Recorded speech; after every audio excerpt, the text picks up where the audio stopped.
പാതിവില തട്ടിപ്പ് കേസിൽ മുഖ്യപ്രതി അനന്തു കൃഷ്ണനെ കസ്റ്റഡിയിൽ വാങ്ങാൻ ഒരുങ്ങി കൂടുതൽ ക്രൈംബ്രാഞ്ച് യൂണിറ്റുകൾ. ജില്ലാടിസ്ഥാനത്തിൽ ക്രൈംബ്രാഞ്ച് യൂണിറ്റുകൾ പ്രതിയെ കസ്റ്റഡിയിൽ വാങ്ങി ചോദ്യം ചെയ്യലുകൾ പൂർത്തിയാക്കും. എറണാകുളത്ത് രജിസ്റ്റർ ചെയ്ത കേസുകളിൽ പ്രതിയെ ക്രൈംബ്രാഞ്ച് 2 ദിവസത്തെ കസ്റ്റഡിയിൽ ചോദ്യം ചെയ്തിരുന്നു. കേസ് ഏറ്റെടുത്ത ശേഷം അനന്തകൃഷ്ണന്റെ സ്ഥാപനങ്ങളിൽ ക്രൈംബ്രാഞ്ചും പരിശോധനകൾ നടത്തി സ്ഥാപനങ്ങൾ സീൽ ചെയ്തിരുന്നു.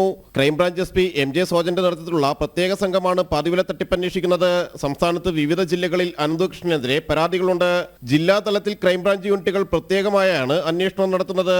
സാമ്പത്തിക കുറ്റകൃത്യ വിഭാഗം, ക്രൈംബ്രാഞ്ച് യൂണിറ്റുകൾ, സൈബർ സാങ്കേതിക വിദഗ്ധർ എന്നിവർ ഉൾപ്പെടുന്നതാണ് 80 അംഗ പ്രത്യേക അന്വേഷണ സംഘം. 12 പ്രത്യേക അന്വേഷണ സംഘങ്ങളാണുള്ളത്. തിരുവനന്തപുരം, പത്തനംതിട്ട, ആലപ്പുഴ, കോട്ടയം, ഇടുക്കി, തൃശൂർ, പാലക്കാട്, മലപ്പുറം ജില്ലകളിലെല്ലാം ഡിവൈഎസ്പിമാരുടെ നേതൃത്വത്തിൽ പ്രത്യേക അന്വേഷണ സംഘങ്ങളുണ്ട്. ക്രൈംബ്രാഞ്ച് അന്വേഷണത്തിനൊപ്പം ED അന്വേഷണവും ഊർജിതമാണ്. വിവിധ സ്റ്റേഷനുകളിൽ രജിസ്റ്റർ ചെയ്ത കേസുകളിലെ പ്രതികളുമായി ബന്ധമുള്ള സ്ഥാപനങ്ങളിലടക്കം റെയ്ഡ് നടത്തിയ ED ഡീറ്റെയിൽ തെളിവുകൾ പിടിച്ചെടുത്തിരുന്നു. ജനം, കൊച്ചി.